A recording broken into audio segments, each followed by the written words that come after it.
Hi student, कैसे हैं आप। My name is Vidyasagar Shrivastava. देखिए स्टूडेंट, इस समय हम लोग पढ़ रहे हैं second year physics, electric charges and fields, application of Gauss theorem. इसमें हमने एक इम्पॉर्टेंट डेरिवेशन लिया हुआ है और वो है derivation of Coulomb's law with the help of Gauss theorem. इसको ऐसे भी पूछा जाता है, electric field intensity due to a point charge, इसका डेरिवेशन गॉस थ्योरम से करने का।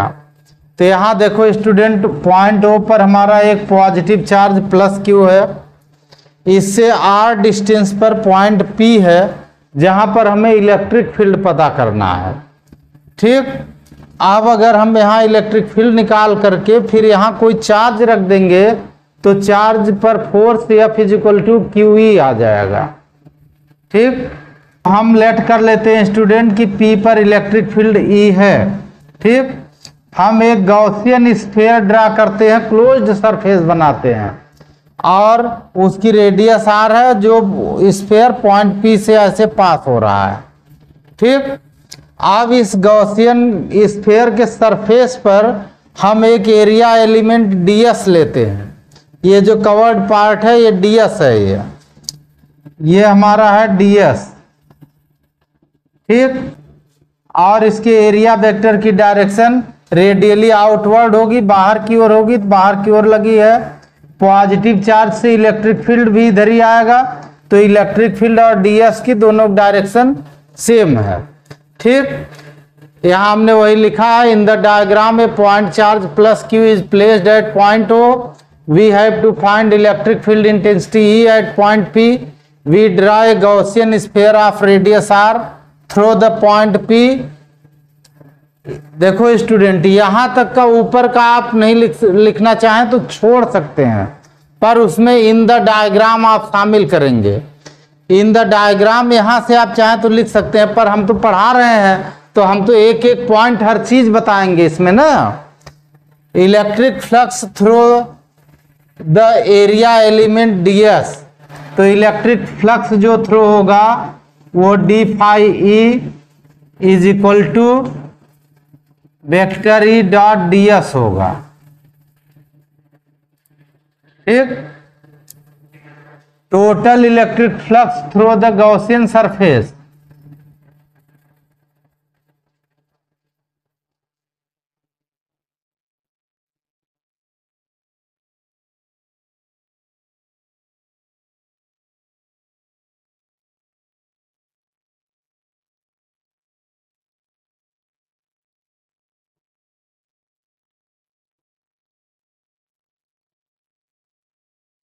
और ये गॉसियन सरफेस जो है वो स्फीयर का सरफेस है। ठीक, तो ये हम लोग लिखते हैं phi E is equal to closed integration हो जाएगा ई डॉट ds। ठीक, ई ds में ई और ds के बीच एंगल 0 डिग्री है, तो ए ds cos 0 डिग्री। cos 0 की वैल्यू होती है 1, ई बाहर कर दो, क्लोज्ड इंटीग्रेशन ds हो गया। और जो ds का क्लोज्ड इंटीग्रेशन होगा तो स्फीयर का सरफेस एरिया आएगा, तो स्फीयर का surface area 4 pi r square होता है, e into 4 pi r square आ गया, phi E is equal to. ठीक, अकॉर्डिंग टू गॉस थ्योरम,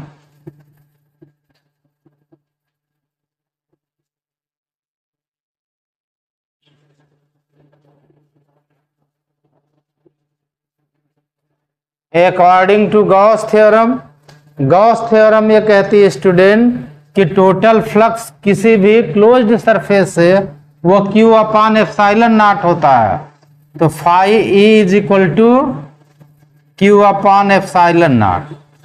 दोनों इक्वल कर दो स्टूडेंट फ्रॉम इक्वेशन 1 एंड 2।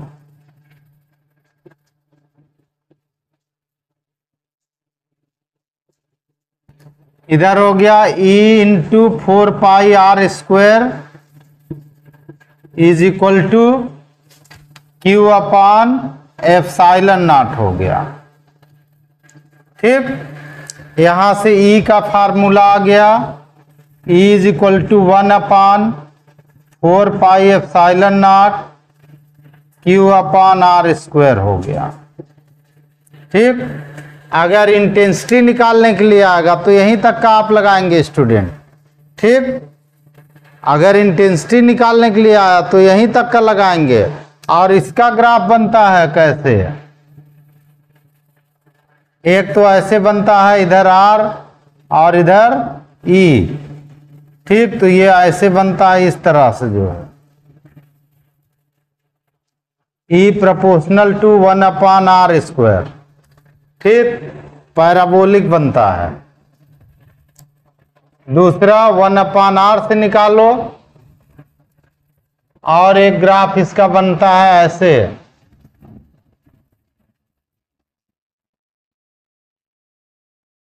इधर 1/r, ये स्ट्रेट लाइन बनता है। ठीक, ई का ग्राफ एक ऐसे बनेगा यहां से, और एक ऐसे बनेगा यहां पे। ठीक,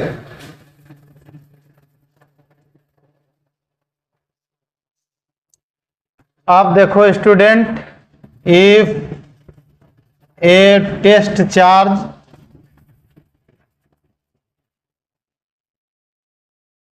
Q0 is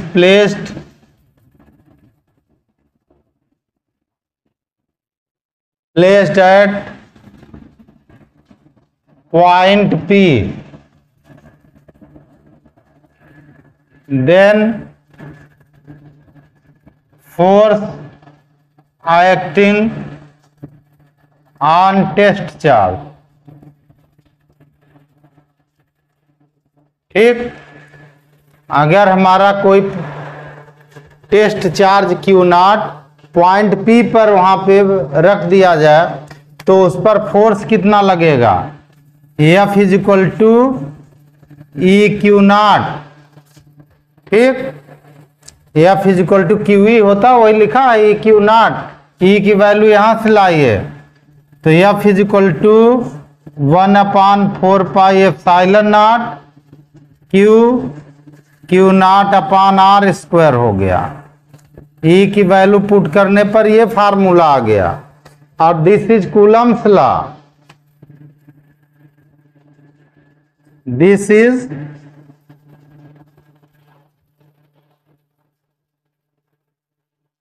कूलम्स लॉ। ठीक, इसका मतलब गॉस थ्योरम से कूलम्स लॉ प्रूव होती है। ओके स्टूडेंट, ओके स्टूडेंट, आप हमारा चैनल देखते रहिए, लाइक और सब्सक्राइब करते रहिए और अपना ज्ञान बढ़ाते रहिए। Good day students.